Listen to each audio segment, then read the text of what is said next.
BSF का theme song बजने जा रहा है। आप सभी दर्शकों से निवेदन है कि वे अपने स्थान पर बैठकर इस थीम सॉन्ग को गुनगुनाने का कष्ट करें।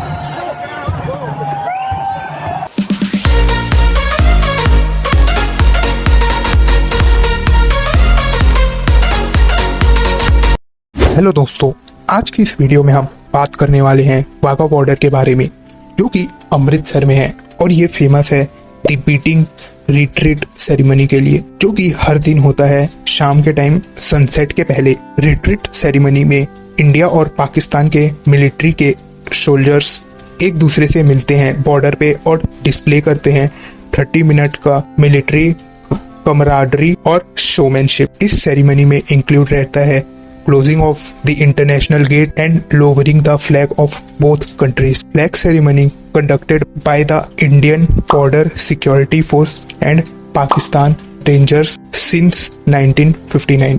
हर दिन यहाँ आने वाले हजारों लोग के लिए लोग as a display of national pride entertainment में हिस्सा लेते हैं। सेरेमनी के निर्माण के दौरान भीड़ नेशनल एंथम, तालियों की गड़गड़ाहट और हिंदी सॉन्ग पर बॉलीवुड स्टाइल के डांस में एंगेज रहती है। चलिए अब हम देखते हैं history of Wagah border ceremony. Wagah border ceremony more popularly known as beating retreat ceremony, जो कि स्टार्ट हुआ था 1959 में, जिसे दोनों कंट्री के गवर्नमेंट ने एग्री किया था। यह दोनों देशों के बीच राइवलरी के साथ साथ दोनों देशों के सहयोग और भाईचारे का प्रतीक है। पिछले कुछ ईयर्स में दोनों देश के बीच आक्रामकता और गुस्सा काफी कम हुआ है। कब से हम बोले जा रहे हैं Wagah border ceremony, Wagah border ceremony, तो चलिए देखते हैं कि वाघा बॉर्डर सेरेमनी होता क्या है। जैसे कि मैं आपको पहले ही बताया था कि वाघा बॉर्डर सेरेमनी वहाँ का प्राइम अट्रैक्शन है। वाघा बॉर्डर सेरेमनी एक मिलिट्री प्रैक्टिस है जिसे कैरिड आउट किया जाता है इंडियन बॉर्डर सिक्योरिटी फोर्स और पाकिस्तान रेंजर्स से, और सोल्जर इसे बहुत सीरियसनेस से ट्रीट करते हैं। ये स्टार्ट होता है परेड से, जिसमें दोनों साइड के सोल्जर्स रहते हैं, और एंड होता है दोनों नेशन के फ्लैग को नीचे उतारते हुए। इंडिया और पाकिस्तान का फ्लैग एक साथ नीचे उतारा जाता है और फिर उसे फोल्ड किया जाता है। सेरेमनी एंड होता है रिट्रीट से, जिसमें इन्वॉल्व रहता है handshake between soldiers of both sides followed by the closing of the gate. दोनों साइड के लोग वाघा बॉर्डर पे आते हैं। सबसे ज्यादा क्राउड वीकेंड के टाइम में रहता है और वहां आए लोगों के लिए बैठने का इंतजाम बहुत अच्छे से किया जाता है। दोनों साइड के बॉर्डर में वाघा बॉर्डर में जाना और एक्सपीरियंस करना बीटिंग रिट्रीट सेरेमनी, जो आपको गर्व और देशभक्ति से भर देता है। तो चलिए अब देखते हैं Wagah border parade timing. Beating retreat ceremony winter के टाइम 4:15 PM और समर के टाइम 5:15 PM में स्टार्ट होता है, जो कि चलता है 45 मिनट तक।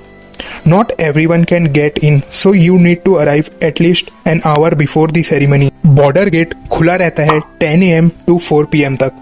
तो चलिए अब कुछ टिप्स देखते हैं for visiting Wagah border. Tip number 1, Wagah border के आसपास एरिया में जैमर लगा रहता है। जैमर वो होता है जिससे आपके मोबाइल के नेटवर्क जैम हो जाते हैं, जिससे आपके फोन में कोई भी सर्विस अवेलेबल नहीं रहता। तो इस टिप को ध्यान रखें और जो भी इम्पोर्टेंट काम मोबाइल पे है उसे बॉर्डर में जाने से पहले ही कर लें। टिप नंबर 2, वहाँ प्रॉपर सीटिंग अरेंजमेंट रहता है विजिटर्स के लिए, जिसमें से कुछ सीट वुमेन के लिए रिजर्व रहता है और जनरल सीट्स मेंस के लिए रहता है। उस जगह को एक स्टेडियम की तरह कंस्ट्रक्ट किया गया है। इससे फर्क नहीं पड़ता कि आपका सीट कहाँ है, सभी तरफ से सिमिलर व्यू ही आता है। टिप नंबर 3, वहाँ सेपरेट स्टैंड बना हुआ है फॉरेनर्स के लिए, जो कि सेकेंड बेस्ट सीट है जस्ट बिहाइंड दी VIPs। अगर आप फॉरेन से हैं तो आप अपना पासपोर्ट कैरी करना ना भूले सीट क्लेम करने के लिए। टिप नंबर 4, कैमरा तो वहाँ परमिटेड रहता है, पर वहाँ कोई भी कैरी बैग्स ले जाना अलाउ नहीं है, लेकिन वहाँ लॉकर्स अवेलेबल रहता है जहाँ आप अपना इम्पोर्टेंट सामान रख सकते हैं 50 रुपये पे करके। लॉकर एंट्रेंस गेट के पास में ही रहता है।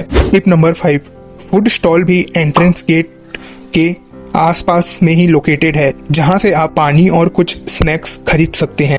टिप नंबर 6, अगर आप वाघा बॉर्डर जाने का प्लान कर रहे हैं तो ये जरूर देख लें कि वो विजिटर्स के लिए ओपन है कि नहीं, क्योंकि बॉर्डर को क्लोज कर दिया जाता है अगर दोनों कंट्रीज के बीच कुछ टेंशन का सिचुएशन रहता है। वहां जाने से पहले एक बार चेक जरूर कर ले। तो अब चलिए देखते हैं how to reach Wagah border. Custom post जो कि लोकेटेड है फ्यू 100 मीटर एंट्रेंस गेट से, आप टैक्सी या प्राइवेट बस बुक कर सकते हैं अमृतसर से, जो कि आपको कस्टम पोस्ट में छोड़ देगा, या फिर आप शेयर्ड टैक्सी में भी जा सकते हैं जो कि अवेलेबल रहता है साउथ ईस्ट गेट में गोल्डन टेम्पल के, जिसका cost around 150 rupees per person आएगा। चीपेस्ट ऑप्शन है कि आप बस में जाएं जो कि चलता है अटारी से अमृतसर, जिसका कॉस्ट 30 रुपीज पर आवर होता है। फिर उसके बाद आप बस स्टैंड से ऑटो लेके कस्टम पोस्ट तक जा सकते हैं। कुछ लोकल बसेस अमृतसर से कस्टम पोस्ट डायरेक्टली चलती है आफ्टर सेरेमनी गेट्स ओवर।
अभी आप सभी के बीच बीएसएफ का थीम सॉन्ग बजने जा रहा है। आप सभी दर्शकों से निवेदन है कि वे अपने स्थान पर बैठकर इस थीम सॉन्ग को गुनगुनाने का कष्ट करें।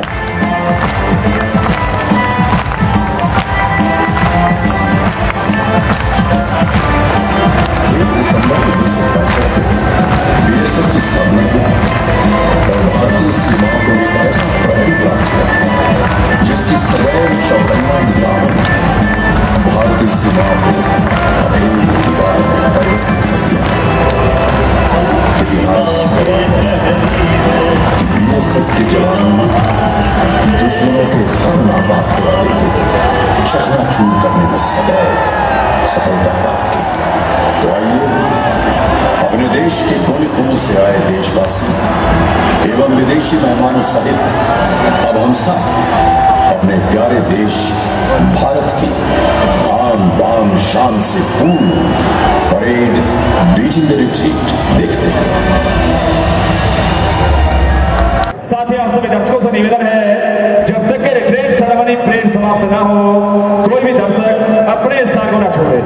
रिट्रीट सेरेमनी परेड समाप्त के बाद ही अपने स्थान को छोड़े और स्टेडियम से बाहर जाने के लिए स्टेडियम के एग्जिट द्वार व स्वर्ण जयंती द्वार का प्रयोग करें। साथ ही रिट्रीट